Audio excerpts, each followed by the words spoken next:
Oye, y entonces ya estabas trabajando en el hospital cuando llegó el COVID. Sí, ya. ¿Cómo te fue en ese momento? 2020, te voy a platicar. Yo me fui de vacaciones, inició por marzo, ¿no? Ajá. Voy de vacaciones y empiezan a hablar que el COVID y todo.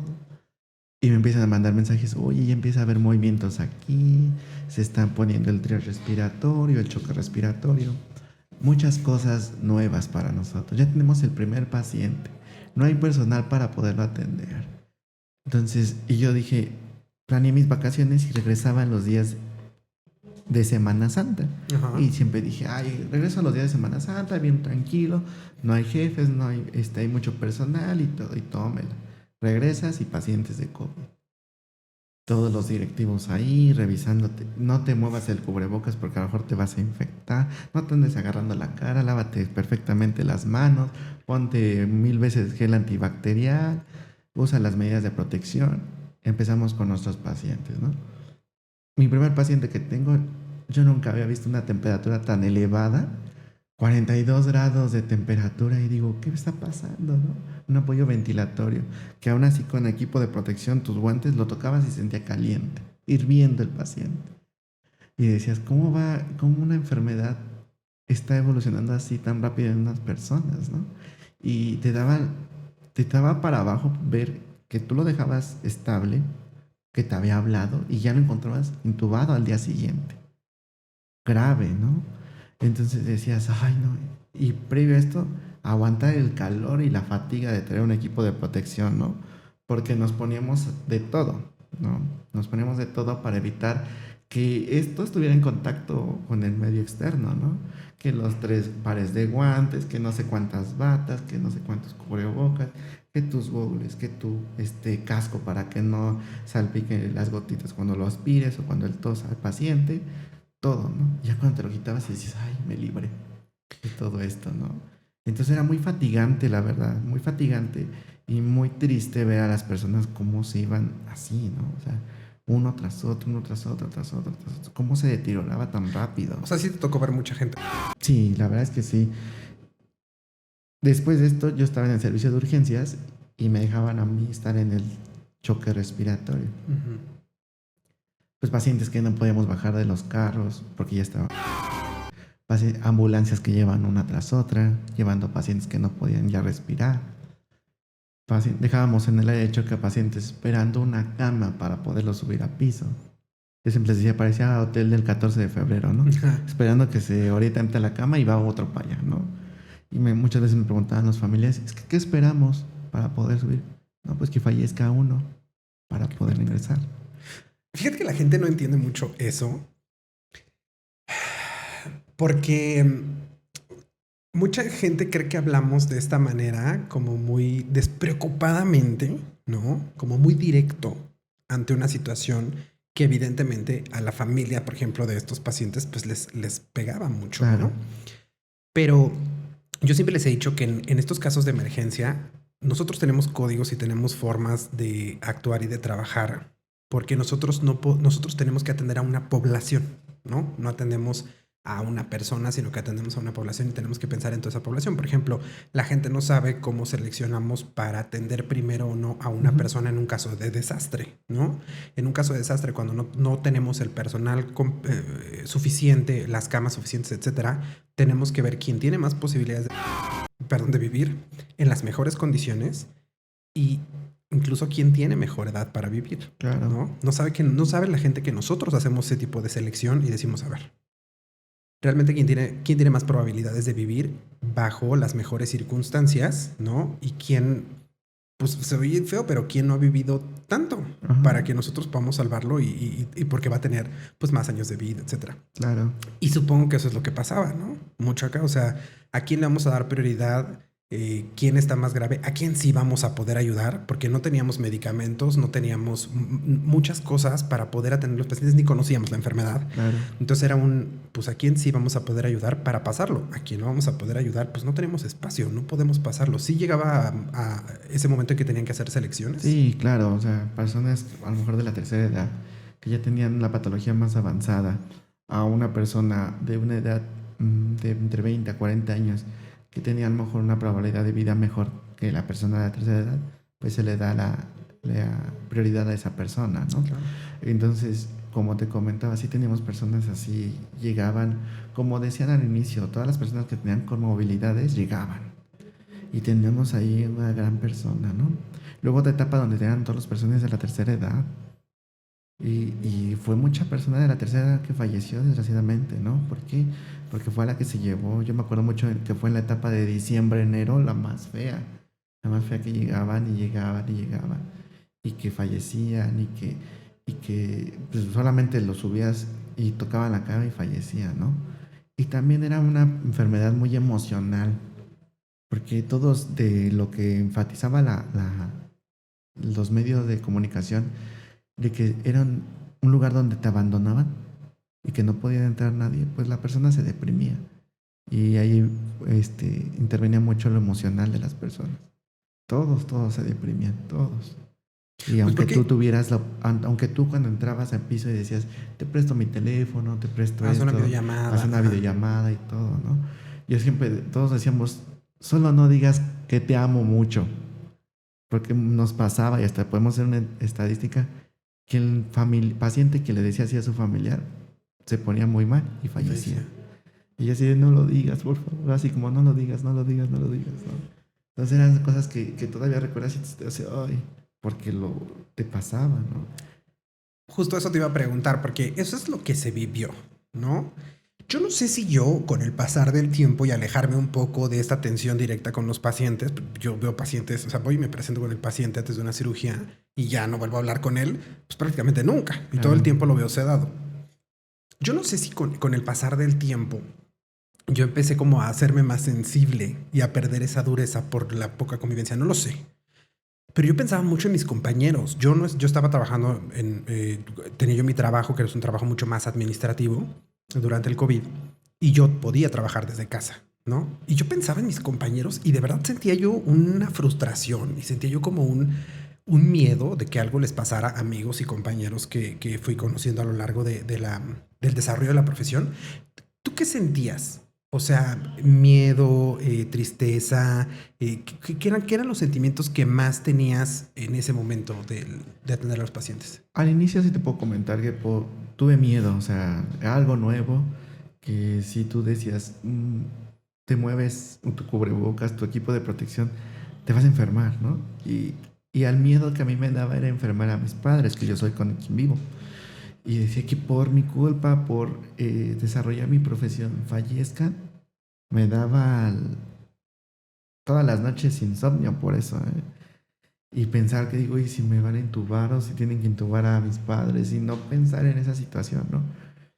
Después le vas agarrando como la habilidad, la práctica de algo que ya estás superando y te daba tristeza, mucha tristeza en verdad, porque ahí veías realmente, como dicen, las grandes pruebas de amor, ¿no? Del familiar hacia el paciente. Una vez me tocó, teníamos al papá y al hijo. El papá vivió, pero previo a esto al papá ya había muerto un hijo por COVID. O Ellos sea, el papá eran, tenía 2 hijos. tenía dos hijos. El papá, el primer hijo ya había fallecido. Ok, Y estaban hospitalizados ahorita, en ese momento el papá y otro hijo. ok. Ellos eran tianguistas. Entonces tú llegas y le dices, ¿por qué no se protegió? ¿Por qué esto? ¿Por qué? Me, necesito ir a vender, necesito ir a trabajar. Aunque tenga las medidas, pues me voy a contagiar.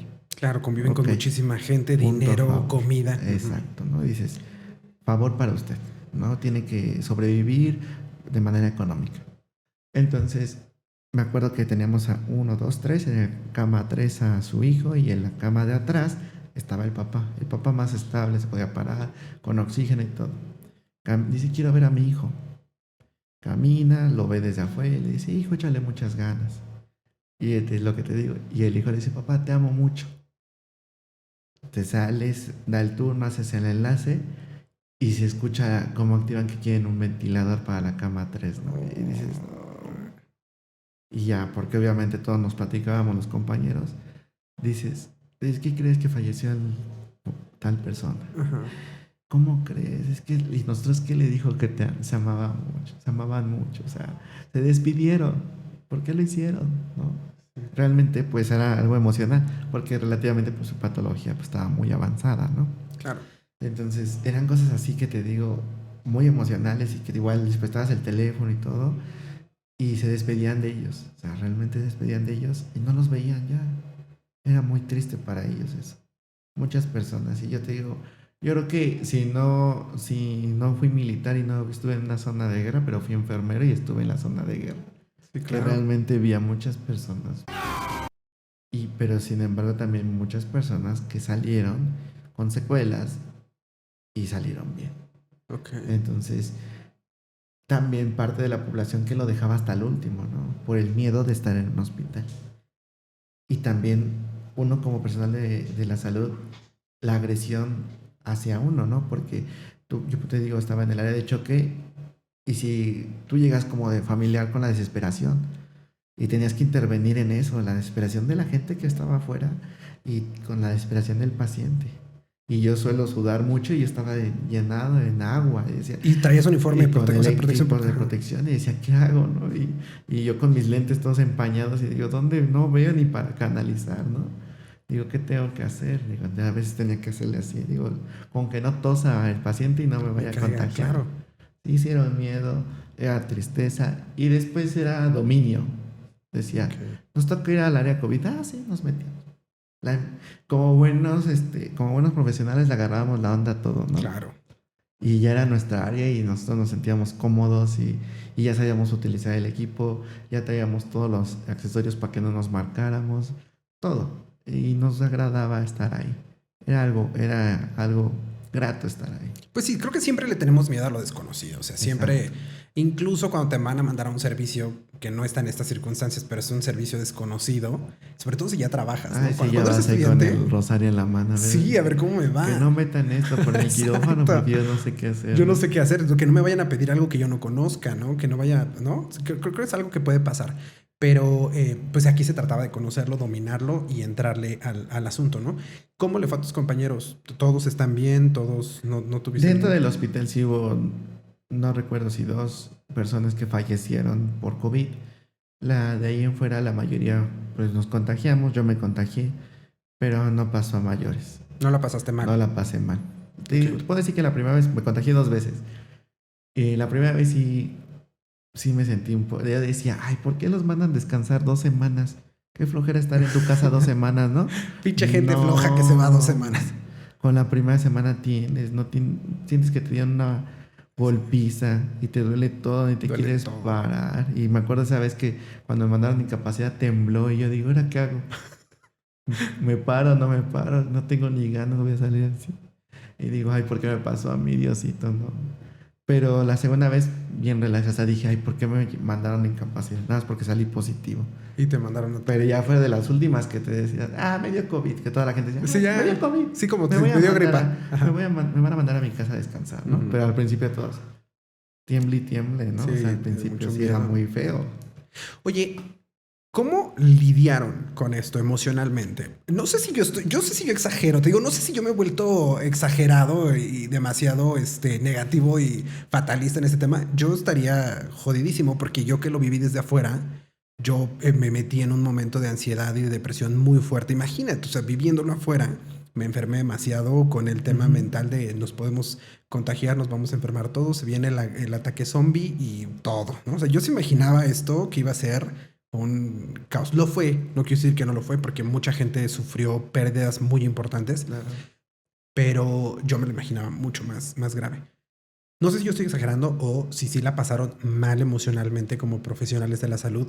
Y si sí es así, ¿cómo lidiaron con esto? ¿Las instituciones les dieron apoyo emocional, apoyo psicológico, algo que los ayudara para enfrentar la situación? Sí, yo creo que primero fue el apoyo entre nosotros mismos como compañeros.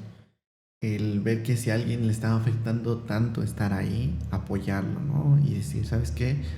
Date la oportunidad de no entrar, de Pero no afectar como estar que estuviera ansioso, que... ansioso, les daba depresión o les pegaba mucho casos de pacientes Ya, que era similar a algún familiar o algo que nos llega a pasar, ¿no? claro.